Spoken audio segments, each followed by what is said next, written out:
yang kemudian berpusat pada sistematika wahyu sebagai landasan utama gerakan dakwah dan tarbiyah. Muaranya harus ke sini dulu supaya kita bisa terus mereview bahwa setiap gerakan kita, aktivitas kita itu bersumber pada jati diri Hidayatullah yang kemudian berlandaskan utama pada sistematika wahyu itu.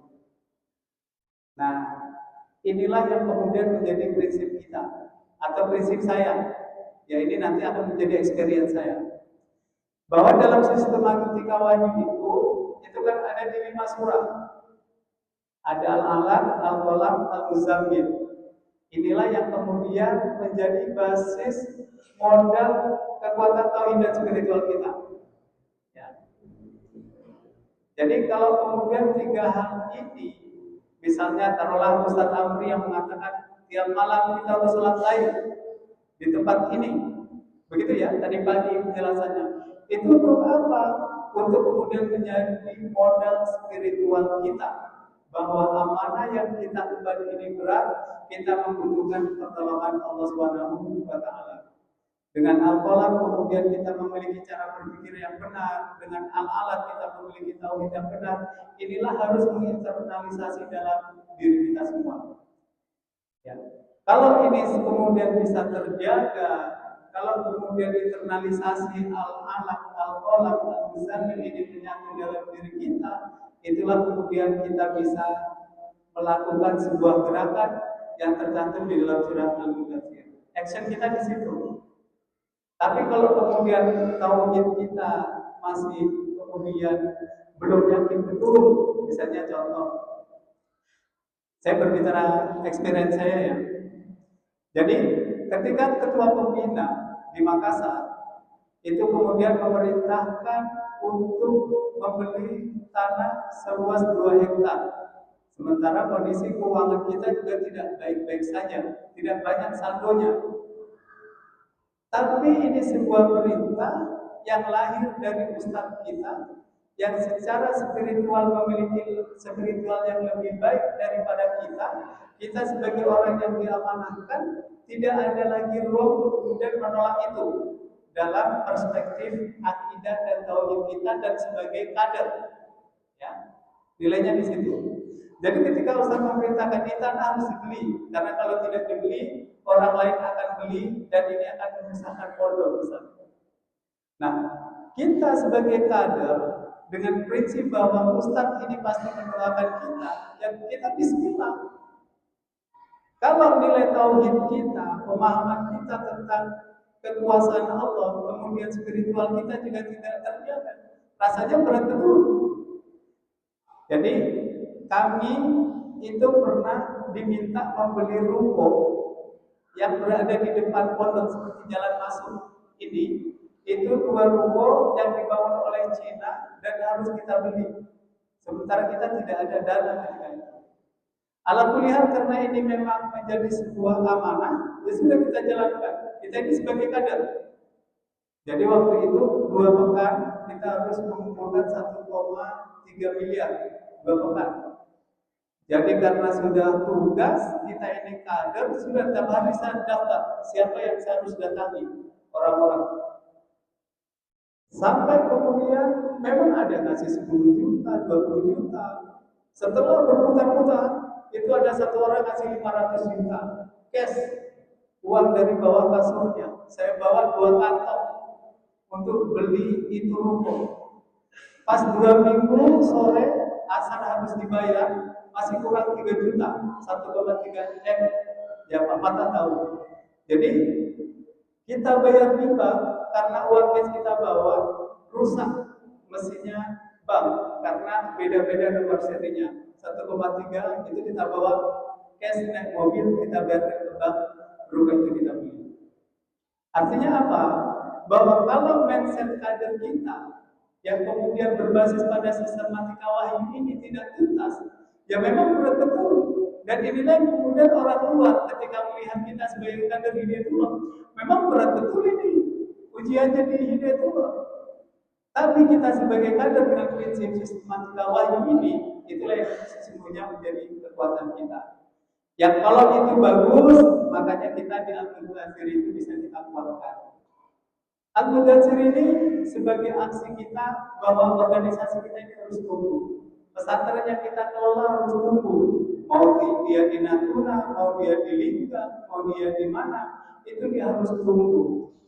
Karena ini adalah basis yang kemudian mengantarkan kita kalau tuntas internalisasi al-kalam al-muzamil dan juga al-alaq itu, maka kita bisa maksimal untuk menumbuhkan organisasi kita.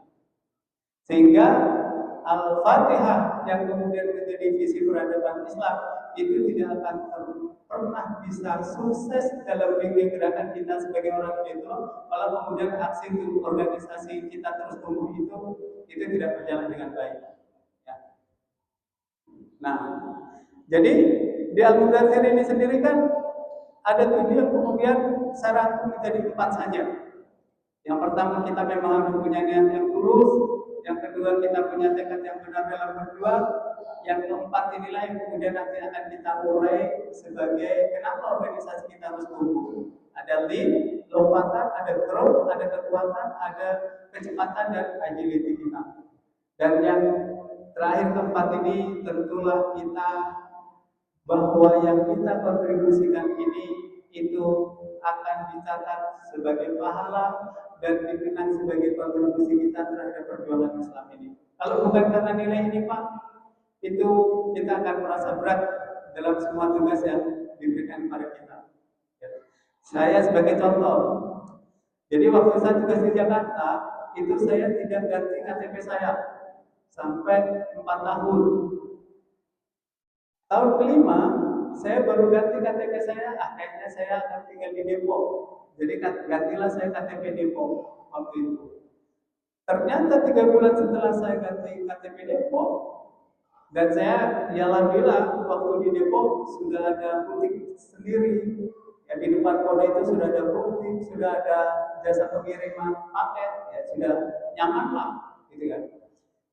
Tapi alhamdulillah saya dipanggil ke kantor DPP bahwa antum ditugaskan kembali ke Makassar. Ya. Padahal baru jadi KTP saya KTP Depok 3 bulan itu. Akhirnya itu saya cerita sama istri, sudah kita pulang kembali ke Makassar. Bagaimana usaha ini? Daripada usaha ini mengganggu kita dalam menjalankan amanah, jual semua. Jadi dijual semua itu, mulai dari kiosnya, isinya, dan semuanya dijual semua. Sudah kita full totalitas untuk menjalankan tugas. Akhirnya kami bertugas di Makassar. Jadi di Makassar tahun 2020 kami ingat di sini rakor kampus utama ya. Saya baru rakor kampus utama sudah ada telepon dari Makassar. Jatuh salah satu petugas kami dari atap, patah semua kaki sampai di bawah. Ustaz Arif rahimahullah, kita doakan semoga berada di taman surga. Jatuh Pak, kami sudah sementara rakor sudah jatuh masuk rumah sakit ya. Habis itu COVID. Jadi di pesawat kita sudah kena COVID semua. Jadi saya baru mau bertugas di Makassar. Pertama semangat sekali. Saya tugas di Makassar ini. Sudah COVID, santri harus pulang. Dana tidak banyak karena santri harus dipulangkan semua ya. Guru juga sudah harus tetap digaji. Masya Allah, langsung sakit saya gabungkan ini. Bagaimana caranya ini? Karena 2020-2021 itu baru masuk dan langsung kena COVID. Akhirnya saya panggil semua guru, saya minta izin Bapak Ibu, karena kondisinya seperti ini, saya minta ada restrukturisasi gaji. Saya minta keridoannya. Ini bukan kejadian yang terjadi bukan kehendak saya. Akhirnya mereka ridho semua, ada pengurangan gaji. Tapi kan ini berat juga karena santri pulang semua dan online. Betul-betul kenapa kemudian tadi keyakinan itu menjadi satu faktor yang menentukan. Jadi ketika COVID, satu-satunya santri yang dapat bantuan dari pemerintah Kota Makassar itu adalah Al-Bayan. Yang lain dihilangkan semua. Ketika kami ke Pemkot, dia bilang apa doanya orang pesantren Ustaz? Dan kenapa begini satu yang dapat ini? Pesantren gak ada yang lain, gak ada lain, tidak ada hanya itu saja. Saya bilang ya mungkin karena tahu Allah tidak ada uangnya dia sudah itu. Jadi kita dapat tambah 1 miliar. Jadi itu yang bisa bayar lagi gaji guru, masya Allah. Jadi inilah yang kemudian menjadi penting bahwa kita sebagai kader ketika itu kemudian menjadi tugas ini bisa kita maksimalkan. Nah, ini juga untuk mengukur apa?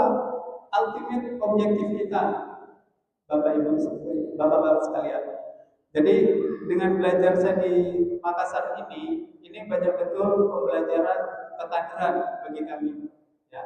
Yang pertama bagaimana pengelolaan kita sebagai kader, yang kedua adalah bagaimana kita sebagai seorang pemimpin itu betul-betul bisa memutuskan apa yang kemudian baik untuk pondok kita. Ya.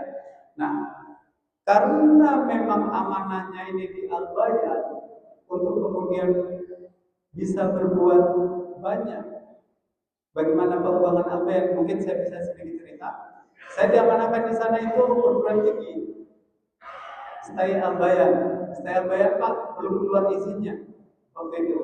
Saya masuk belum keluar izinnya. Ala kuliah setahun langsung keluar izinnya dan itu langsung 3 prodi bersamaan. Yang kedua administrasi, yang ketiga keuangan, yang keempat itu infrastruktur. Jadi saya pernah itu Ramadan ini 1 minggu saya ini di masjid terus ya Allah, berdoa terus. Kenapa? Karena masih masa COVID, belum stabil keuangan. Terus kemudian waktu itu saya membangun kelas lantai 2, ya. Ini pengajian saya itu belum cair Pak. Sementara hari Jumat bank sudah tutup. Ya, bank sudah tutup dan saya belum bisa bayar gaji tukang dan juga gaji pegawai apalagi ini jelang Ramadan, masya Allah. Saya ingat betul itu hari Selasa. Hari Rabu karena hari Kamis ini masih buka bank dan hari Jumat yang sudah tutup.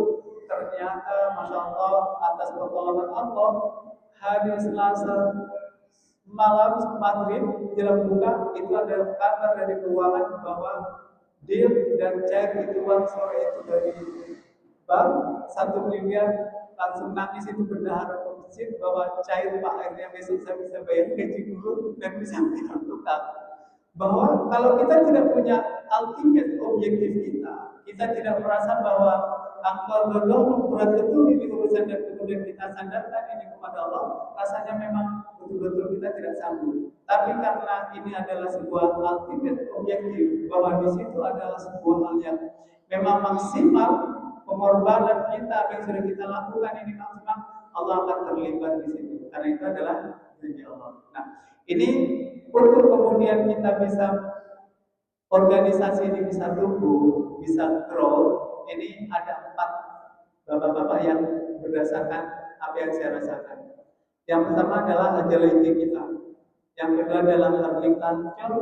Yang keempat adalah speeding up. Yang keempat adalah ekosistem dan tata kelola. Ini hal yang kemudian menjadi penting di era saat ini untuk kita bisa menumbuhkan organisasi kita dimanapun. Mau kita DPD, mau kita DPW, mau kita nangani pondok, mau kita nangani perguruan tinggi, hal ini yang kemudian penting untuk kita bisa optimalkan. Cepat-cepat saja ya. Jadi kenapa agility itu penting? Karena kita harus artinya agility itu kan tangkas, gesit, ya. Terus kemudian cerdas. Yang itu kita yang diamanahkan ini itu harus memiliki banyak solusi antisipatif, adaptif dan tangguh. Karena semula bermula dari orang yang di atas, dari top leadernya. Ya. Yang kedua, kita juga sebagai kader atau kemudian yang diamanahkan pemimpin itu harus sama wa ta'atan. Can do attitude, bahwa ketika kita diamanahkan perintahkan udah kerja dulu. Sampai di mana nanti?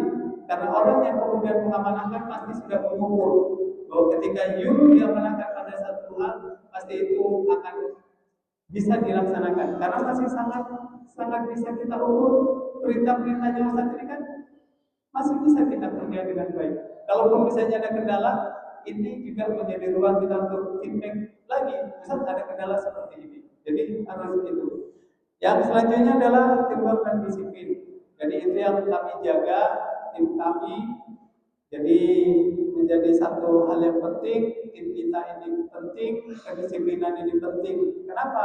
Karena itu semua dengan kemampuan untuk agility kita ini memainkan peran penting untuk mencapai lompatan besar. Tapi kalau kemudian teamwork kita bermasalah, disiplin kita juga bermasalah, kita juga kadang ada perintah, itu juga tidak kita lakukan dengan sepenuh hati, kita juga kemudian tidak melakukan hal-hal yang kemudian adaptif, kita juga tidak antisipatif, maka ini semua akan sangat berat. Misalnya, lanjut yang dari sini, karena kalau kemudian tadi agility itu menjadi penting, yang kedua ini learning culture kita.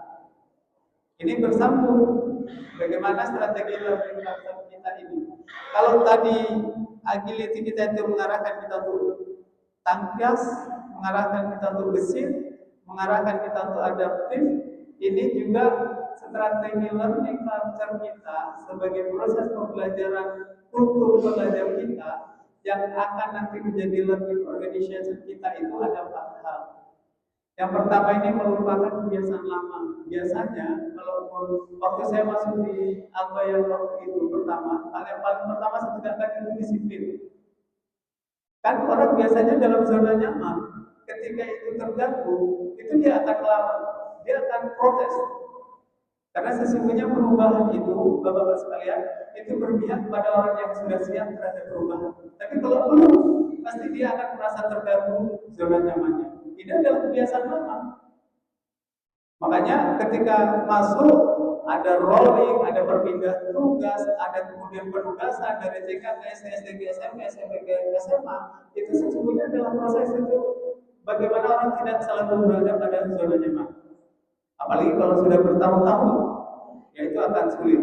Makanya walaupun secara internal di Albayan, kami itu sudah mengukur, oh ini harus pindahkan ke SMP. Sudah terlalu lama di SD, sudah terlalu lama di SMA. Untuk apa? Untuk kemudian tour of duty. Ada kemudian proses pembelajaran. Dan ini harus dimulai. Yang kedua, mempelajari kebiasaan baru. Jadi ketika kami mau menerapkan absen online misalnya, atau menerapkan sistem laporan yang harus melalui teknologi misalnya, itu juga memerlukan proses, tidak serta-merta langsung diterima. Makanya dalam proses tahapan itu, seorang pemimpin, leader itu harus kuat. Kalau ada perubahan dari pimpinannya dulu yang harus kuat, harus bisa mengawal itu dengan baik. Yang ketiga, memperkuat learning mindset dari teman-teman dari pemimpinnya atau staflanan. Ya, ikan itu busuk dari kepalanya. Jadi semua harus bermula dari situ. Ya kalau disiplin ya berarti dari pemimpinan yang sampai disiplin. Kalau kemudian dia mau melakukan program apa, dia harus bisa memahami itu dan kemudian dia menjadi garda terdepan begitu. Yang keempat, mendorong kemitraan dan teknologi, bahwa silaturahim, dakwah ini menjadi penting. Ide ini tidak hadir sebagai bagian yang langsung tumbuh besar, tapi dia adalah proses terus bertahap. Makanya kenapa kemitraan, silaturahim ini harus terus kita kuatkan, karena di situ pentingnya. Dan teknologi ini juga tidak bisa kita abaikan dalam kondisi saat ini, insya Allah. Nah, yang ketiga ini speeding up. Jadi kalau tadi sudah kita merasa agility kita bagus, kita sudah merasa tangkas, kita merasa gesit, teamwork kita bagus, kita juga solid.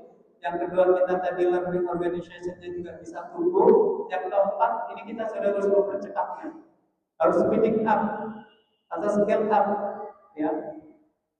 Jadi kalau kemudian speeding up ini ada 3, kita bisa sehingga menangkap peluang. Pasti ada, tidak ada peluang pun kita cari, apalagi kalau sudah ada.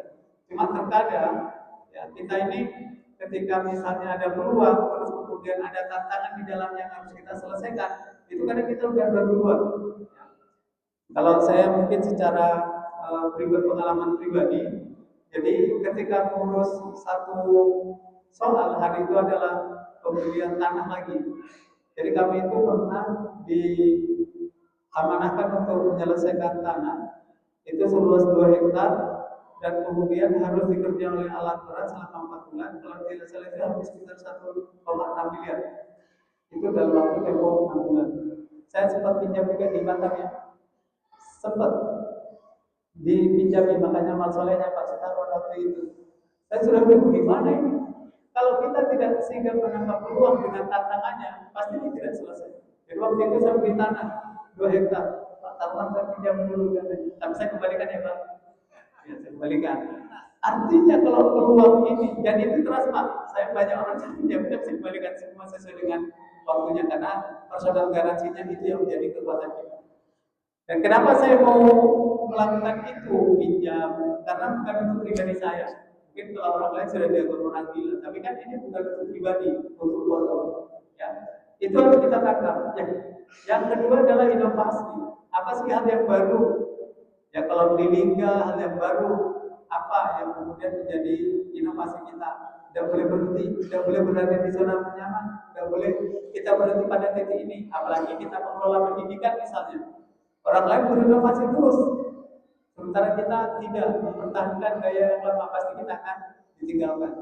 Contoh misalnya kemarin diskusi kita adalah dengan sekolah Atira, sekolah yang lagi di Makassar, itu ternyata mereka menerapkan konsep boleh menggunakan HP di pesantrennya. Tapi setelah jam 9 HP-nya itu terkontrol dengan wifi yang tersentral, itu dimatikan pada jam 9 dan tidak bisa diakses lagi. Tapi tidak boleh ada aplikasi WhatsApp. Kenapa? Karena pesantren itu merasa bahwa pesantren harus tetap mengakses teknologi misalnya. Nah kita apa? Begini di Batam. Kalau di Albayan kemarin sampai pada kajian bahwa kita akan melakukan satu ahad, satu kulit ulang misalnya untuk berinteraksi dengan orang tuanya misalnya. Nah, ini harus menjadi kajian dan sebuah inovasi apa. Yang terakhir itu yang menarik bagi di Albayan itu adalah robotik. Jadi robotik itu, kursus robotik itu menjadi satu faktor pendorong untuk orang tua menyekolahkan anaknya di Albayan sekarang. Jadi dulu saya masuk 2 Robel, sekarang SD itu sudah 5 Robel dengan inovasi-inovasi itu. Nah, yang selanjutnya harus kita adaptif. Jadi kita tidak berada pada ruang yang stagnan. Ini dunia terus berkembang. Tadi disampaikan oleh Pak Ketua Yayasan di sini itu ada AI, ada Big Data. Memang kita harus adaptif, tapi tidak meninggalkan jati diri kita. Oke, yang terakhir tata kelola.